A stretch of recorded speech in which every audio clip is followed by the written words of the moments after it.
Conor Benn, Chris Algieri capped it off. He got starched. Yeah, he lasted longer than I expected. I said something crazy to Carson. It was like we was filming the show at my house. It wasn't too bad, though. And I said 1 round, maybe two. Yeah, it was pretty quick.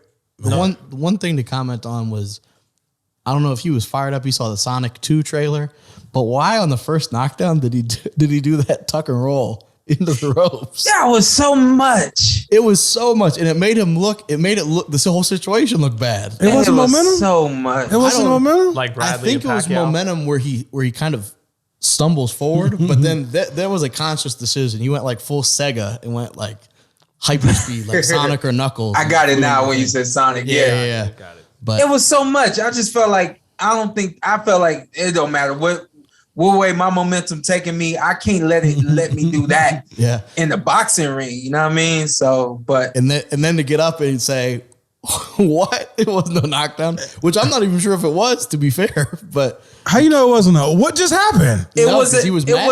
it was a legit knockdown, even though it was like the side of the neck area. Yeah. You got touched and you went down. I didn't see the feet cross or anything like they that. got tangled a little bit. So I think that he felt that he didn't get hit in the face. And I think that that's why he got up like, oh, how are you calling that a knockdown? And I was like, yeah, at this point, I feel like it's only a matter of time.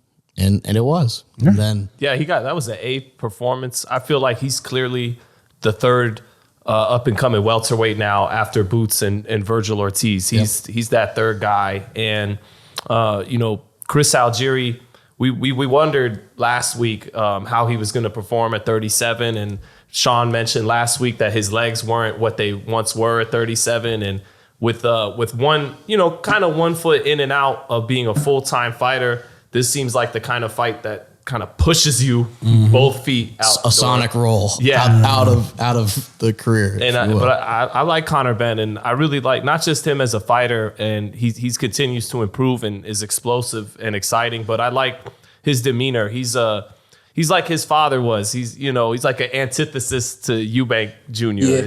His dad, like his dad, he's a down-to-earth, blue-collar kind of fighter. Even though he's probably grown up with some fame in England being the son of Nigel Benn, he's a down-to-earth guy who really loves boxing if you talk to him, and he's a dog. Yeah. So Britain's definitely got their welterweight. They definitely got their guy. Yeah, nice little 1-2. What did you think, SP, especially coming off the Granados fight, which he won comfortably, but it wasn't the performance he was looking for based on the matchup? What he did this weekend. Yeah, if you go back and you take a look at the knockdown, if you rewind probably 20 seconds or so before that knockdown, you see jab, jab, jab. A few of those jabs were landing, but they were stiff, and it got the attention of Chris Algieri. And I felt like I watched it a couple of times because I really want to give this kid his just due.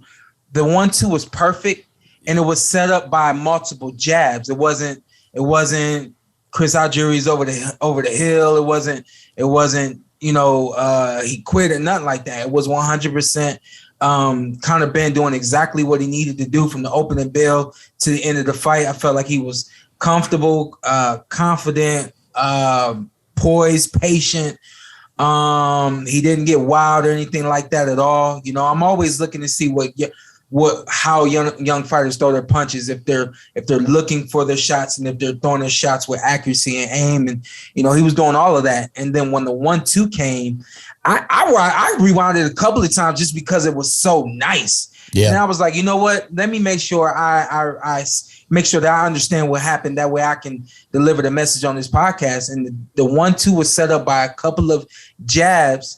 And, he saw Chris Algieri's back against the ropes. And he decided to go with a 1-2. I mean, it was so crisp. So I was like, after that, I agree with you, Shawn. I would say he's the third wheel in terms of who's at the top of the welterweight division, young guys at the top of the division. But he's got more star power than any of those three guys, any of the other two guys. More than Boots? In terms of he's a star right now. Obviously in England, tickets right now. Maybe over there, not over here. I'm a huge Not Conor Benn fan. Like Zytel and Shawn and I have talked about it before. He's very confident, but he's not disrespectful. Like he's just very confident. He's fiery, hungry, killing it crushing it in the gym, whatever he always says. But he doesn't say anything too crazy, which is nice. What's up? I'm Showtime Shawn Porter. I'm Ant. Follow me on IG with 2 T's. Let's do it. Let's do it again. All right. Just introduce yourself. Okay. And then you tell them what to do. I'm Showtime Shawn Porter. I'm Anthony Brenagh. Carson A. Merk. Like, subscribe, comment. This is the Porter Way.